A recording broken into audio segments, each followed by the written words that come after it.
In this episode, we invite you to come with us to a very important black tie event held here in Mpumalanga, where the all-too-horrific issue of gender-based violence and femicide was the focus.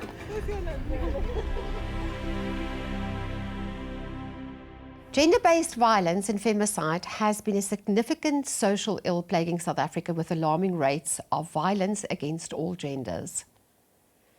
Picture this horrific scenario. Imagine a man, a husband and a father going home, locking up his wife and child and setting fire to them. When the mother came out of a 9-month coma in great pain, suffering third-degree burns, she was told that a little girl had died. Such pain, both physical and emotional, is almost unimaginable. In August of this year, Hotel 247 teamed up with its partners to deliver a successful, one-of-a-kind gender-based violence and femicide fundraising gala dinner. What was specific to this event is that the speakers were individuals who had gone through the trauma of challenges and gender-based violence, and they were ready to share their stories. This ensured that they made a long-lasting positive impact on the audience. The gala began with a red carpet event. The special guests and speakers were chauffeured to the red carpet from their doorstep. At this prestigious event, guests could network, pose for the cameras, and visit a variety of business stalls. This was an occasion well supported and attended by Mpumalanga's corporate and public sectors. Special guests included the Miss Mpumalanga ambassador and Mama Gladys from Who Is She? I'm from Who Is She Foundation, where we celebrate women, we celebrate mothers from all walks of life. We take care of the needy, even though it's not every day, but yearly, December time, we go out and do an outreach program where we give food parcels to mothers in need with their children so that they can enjoy Christmas. So I'm here because I'm partnered with Hotel 247. In actual fact, I'm here because we wanted to bring awareness about GBVF. For those who don't know, GBVF stands for Gender-Based Violence and Feminist. We are here for the GBVF and to make our community know and be aware that GBVF is real, it is existing, and people are outside there, some are even dying because of the abuse. You know, with poverty that we see, that it's out there, right? So even the little kids, as they grow up, it's like it's natural to them to see someone being abused in the house. It's no longer a thing, you know, that they're worried about. It's like, oh, it happens, you know. And it can't be like that. We can't go on like that because we're just recycling this violence, you know. And so we really need to functions like this, you know, where we can assist. The guests were moved to the events hall, which was officially opened. I just brighten up your day. So Hotel 247 and Who Is She are opening it officially. Ladies and gentlemen.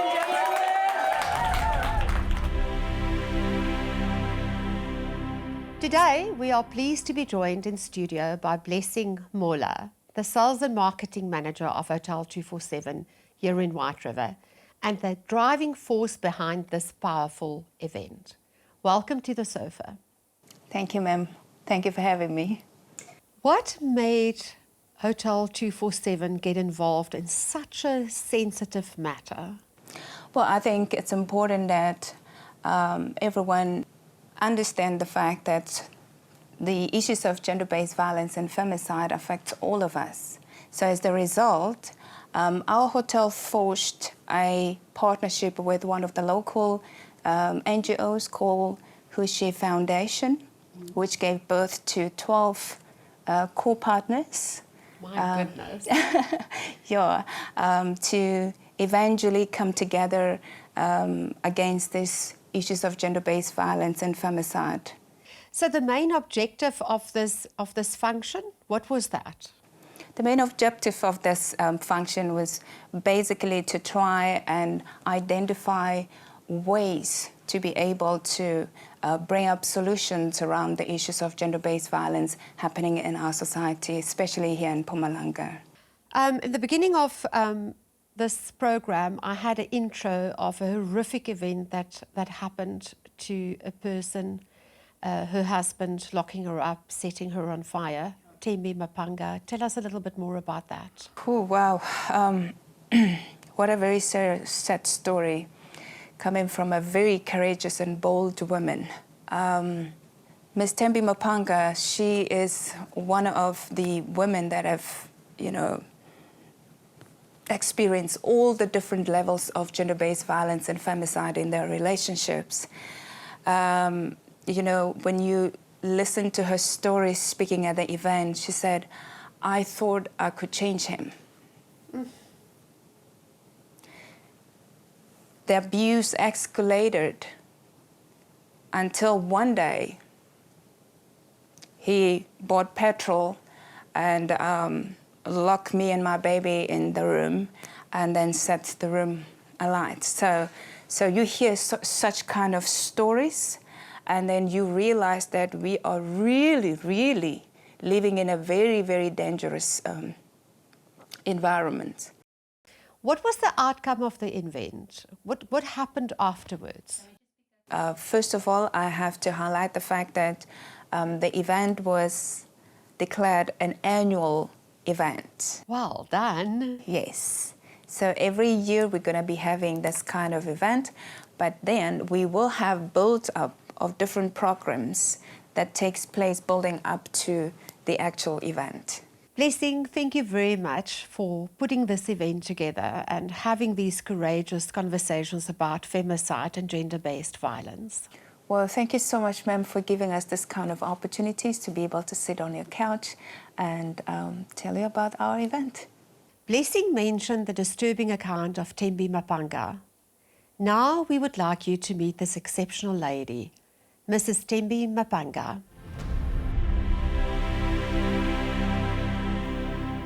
I'm a domestic violence survivor.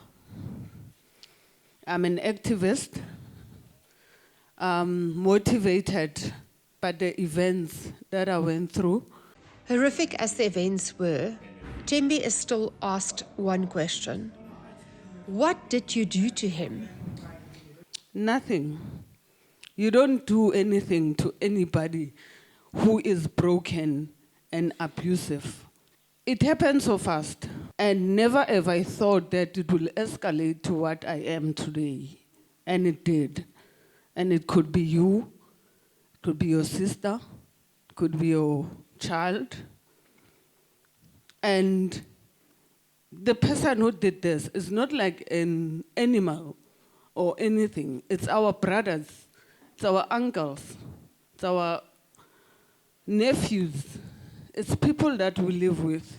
One day, after telling her that she belonged to him alone, he called her into the bedroom and locked the door.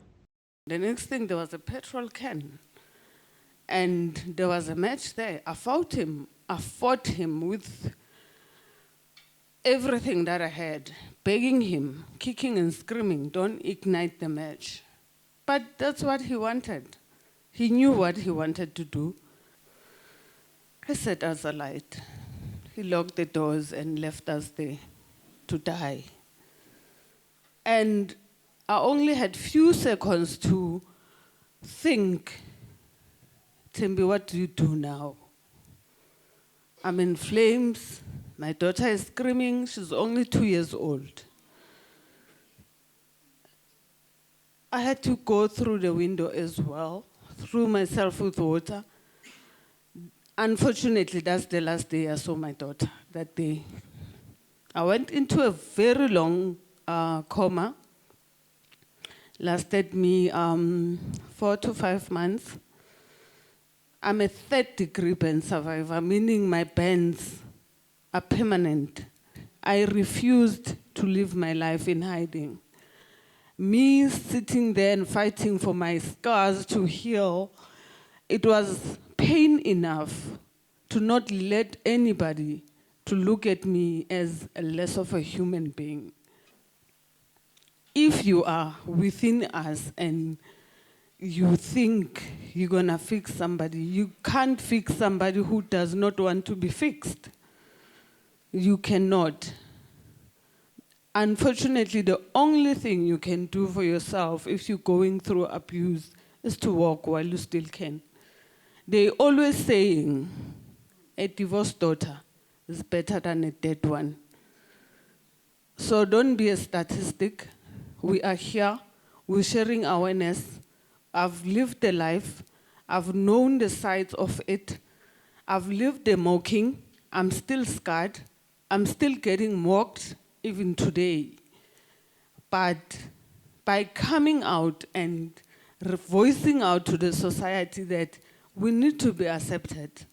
Yes, we are partially deformed, but we're still human, we're still breathing, we're still alive.